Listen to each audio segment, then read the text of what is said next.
All right. Well, good morning, everyone. Thomas Montgomery here. It's a beautiful Friday morning, April 12th, 2024. We get together most weekday mornings to talk about strategies, tips, techniques, share success stories, and to support each of you. Many of you are our distribution partners. And so today's topic will be very relevant on two levels. We're going to talk about company cars. And company cars can be valuable trade lines for your clients, and we'll put that into perspective in a moment. And they can frankly be great for you as a branch owner. We all probably need transportation anyway, and the transportation that you choose can literally be a lead generator. We're not here to brag or anything such as this, but this is my new company car. I picked it up. I went to the dealership right after the Zoom yesterday, and an hour later I drove off in it. So this company car is what I chose. You can pick your own company car, but I can tell you honestly, I come to work early. I'm an early riser, and I stopped by Whataburger coming in to get a tea, and which I normally do in the morning. And I had two people that worked at Whataburger that wanted to know what I did to be able to afford this new Huracan, and they wanted to sign up. So as a distribution partner, how you appear in the community can determine, do you seem credible or not? And so if you don't have a nice company car, and it doesn't have to be an exotic car, it can be very practical, but how you present yourself, I think, can be a determining factor of how credible people think you are. And having a really nice car can literally generate leads for you just simply by driving it. Now, we can get rid of this or minimize it because the point isn't about this specifically, but it's about how building credit worthiness for clients is relevant to company cars, or vice versa, how company cars can be relevant to building trade lines. So we know that you and I help small business owners have fundable businesses, and that happens through building financial literacy and essentially following a formula. We have a formula for funding, and there's 4 phases that you should be very familiar with. If not, let's work on that here together shortly after today's Zoom. So 4 phases. So normally in phase 2 is where we start adding clients' trade lines. We work with each client to identify what type of trade lines that they would like and what they're interested in and what they would qualify for. And often it includes 1 or more company vehicles. Doesn't have to. But as far as the when, so we're going to talk about company cars, the who, the what, the when, the how. That was kind of our tagline. But as far as when that comes into play, normally it's in phase 2, because in phase 1, we've provided a credible address, we form the entity, or they're already using their entity if they wish. We make sure we have our EIN and bank account. We've got their first tranche of financing. So typically they're sitting on some seed capital. And now we're over here ready to build the credit worthiness of the business under the EIN. So automobiles can be one type of trade line. I want to dig a little deeper and talk about kind of the structure of getting business automobiles. So first of all, there's really two structures or methods. One is to obtain a new car. Now, when I say new, it doesn't have to be brand new, but it's a car that's not associated with the person before. The other is to convert a personal vehicle into a company car. So you could have a client, they already have a car, they need a trade line for their business, as we're going through phase 2 here. So we could take their current car and flip it, move it into the company name, and make it a trade line. So let's pause here. Using the Q&A question and answer box kind of like chat boxes Zoom. Does anyone have any questions on this part here? So there's two structures or methods of adding a company car to create a business trade line for the client. We can either go get a vehicle that they haven't had before, could be new or pre-owned, that doesn't matter. And then secondly, we could convert a personal vehicle into a business vehicle and create a trade line that way. The result is the same. We have a trade line. Anyone have questions, comments, concerns on that? Type it into the Q&A if you would. Now, all joking aside, what are some things that we know about trade lines? Well, with trade lines, size matters. So the bigger the trade lines, the better, because it makes the business look that much stronger. If we were to apply for funding in the future and an extender of credit, a lender, looks back at the business credit report and they see trade lines, that's good. So we're going to always accomplish that. But the bigger the trade line, the better, because it shows that the company has had more access to credit and has used it as agreed. So when we're helping your clients that you've enrolled go through this process, because remember, the beauty of our relationship is we do all the implementation. You're not responsible for that. When we are working with the client, we're not going to push them or force them to do things that they don't want to do. We're going to help them kind of vet through their ideas and look at what's best for them. So in general, company vehicles, I think this is an accurate statement. If we keep the company vehicle below 200,000, it typically is easier to get approved. If you get above 200,000, not saying it's impossible, but especially for an early stage business, more challenging. Can we do multiple vehicles? Certainly. All right, Charles is asking, will there be a down payment? So remember, when it comes to financing, there's not some singular answer of will there, it's not the same in every instance, right? It could vary by lender and it could vary by client. I'll be very candid with this. So we have a really good relationship with a lender. It's frankly a credit union that is really good at lending for vehicles. So you don't have to go show up. Everything is done remotely. Credit unions, as you know, they typically have a defined geographic area. So they would ask, well, do you live or work or worship or do business in one of these 7 or 8 counties? And so you say yes to that, and then you qualify for the credit union.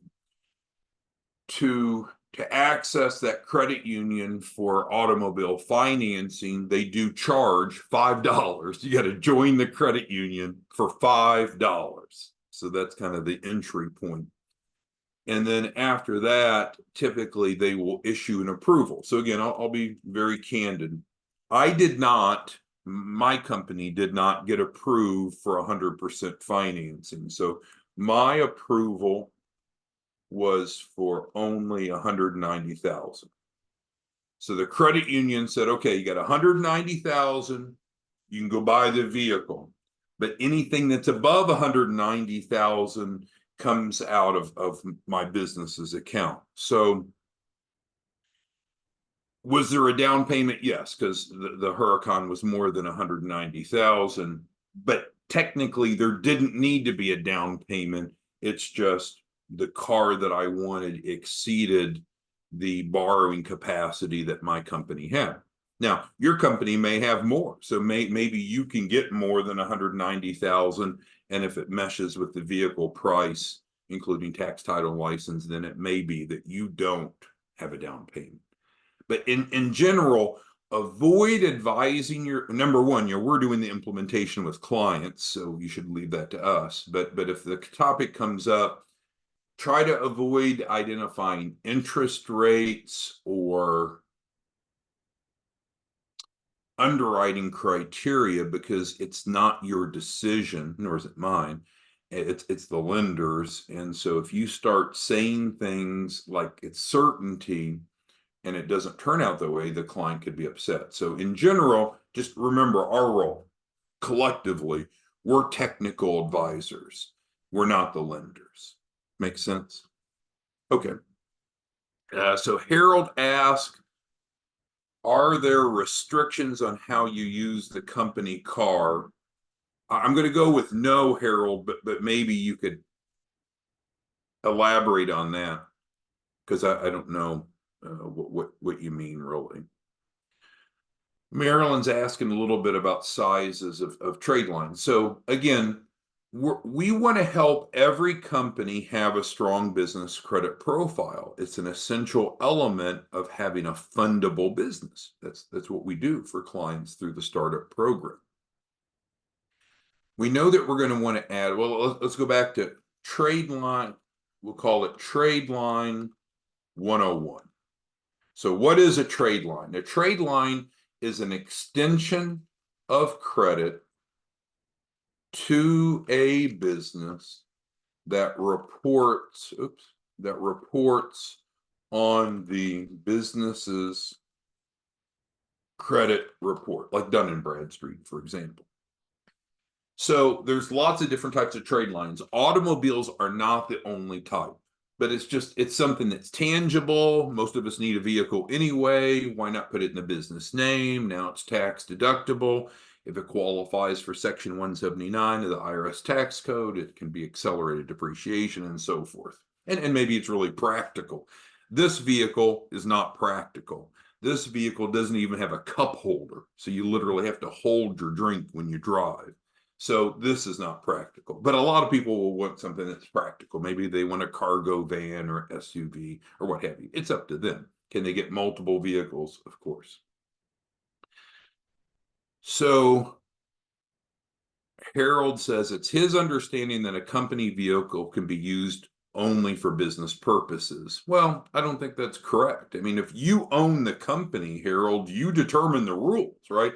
All of you are CEOs of your company. If there are any policies that's developed, it's you developing the policy. So Harold, you develop the policy. But what's beautiful about the way that we do what we do is that, well, we'll come back to it. We'll come back to that. So Katori asks, what's the best way to sign up and get my business funded? Well, you go to, well, hopefully the assumption is that you all are distribution partners. And so if you're a distribution partner, you're able to enroll yourself or other businesses. And we need to be doing a really good job of training you on how to do that. If you're not a distribution partner, you can go to chapmanloanprogram.org, get set up, scroll down. We talk about it frequently, but you scroll down, there's some red text that says click here to become a distribution partner. So what we collectively do, of course, is help build fundable businesses. Here we're talking about trade lines. There are different types of trade lines. Let's go back to trade line 101. So with trade lines, we need to create a business profile first. So before we start adding trade lines, we go get, for instance, we obtain, for example, we obtain a DUNS number, and that's free. And the DUNS number, because Dun & Bradstreet's one of the biggest business credit repositories, so we get a DUNS number. We make sure it's populated in an optimal way, obviously legal and ethical. So is the business name right? The address a good address? Phone numbers, industry loaded, so forth. So we want to make sure we have a good business profile first. Then we add trade lines. As far as the number of trade lines, Dun & Bradstreet, again, which is one of the largest business credit bureaus, require, so we'll just say D&B requires 3 payment experiences from at least 2, I'm just going to call them vendors. So in brief, what we're going to do is normally create 4 trade lines, primary trade lines. So we're talking about real trade lines. And why am I differentiating that? Every once in a while, you'll see people or advertisements go buy a trade line. Well, I've had the opportunity through my career to work with or work for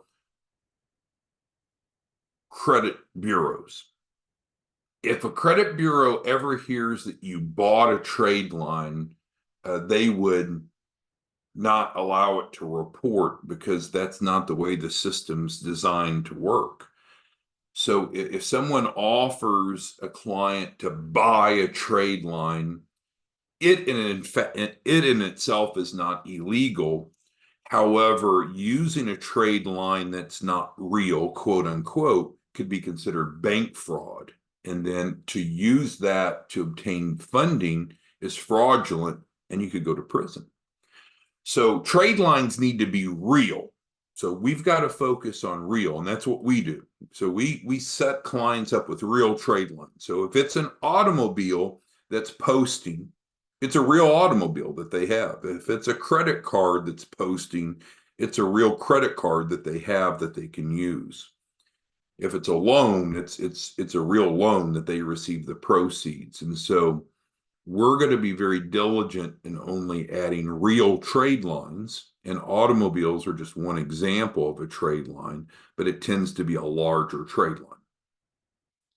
Marilyn was asking about size when I mentioned that size matters. Well,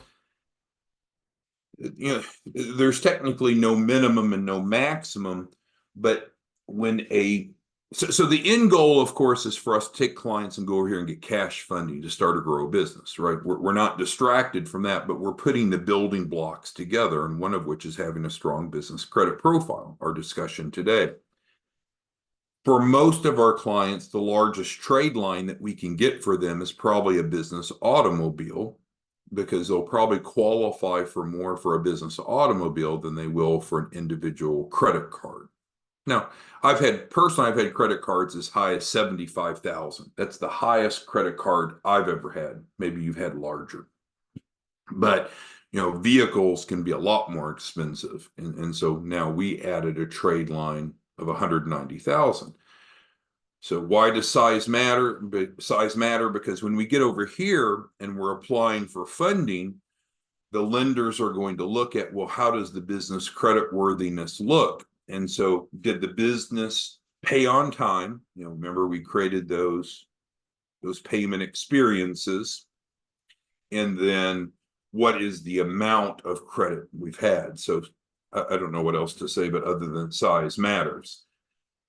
In any case, we can get any client primary trade lines, but the nature and the size of the trade lines can vary based upon the client's mitigating circumstances.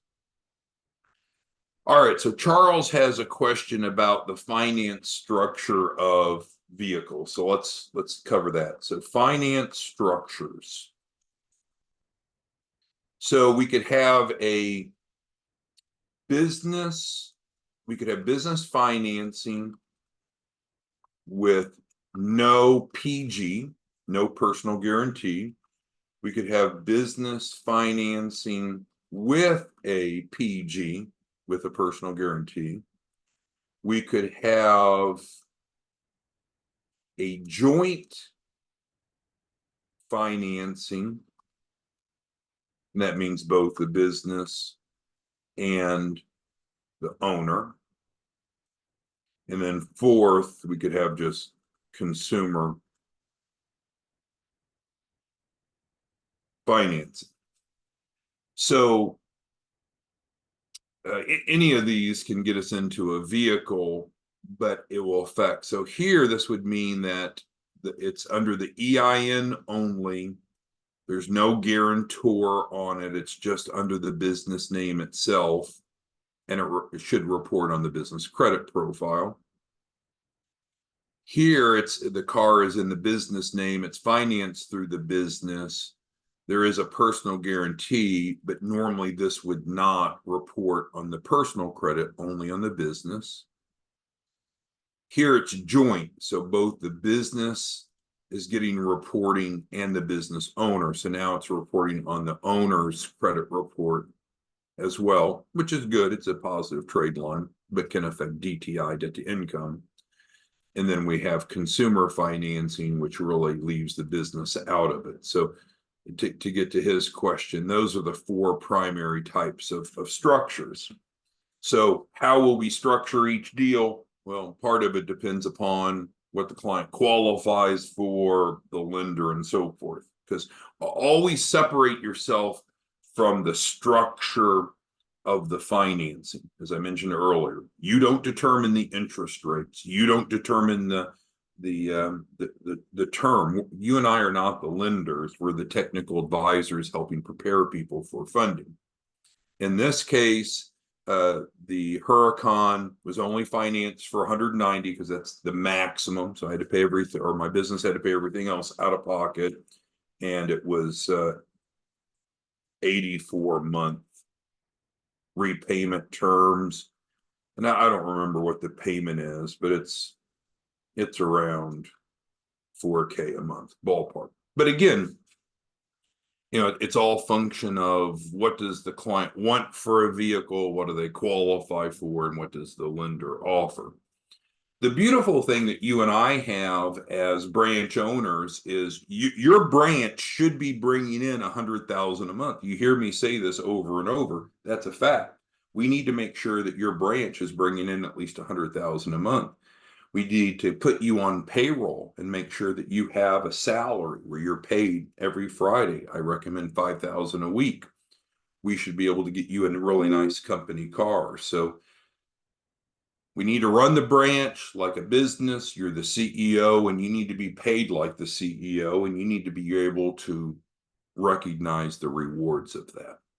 So in summary, today's discussion was to help you understand that getting company cars, it's real, it happens.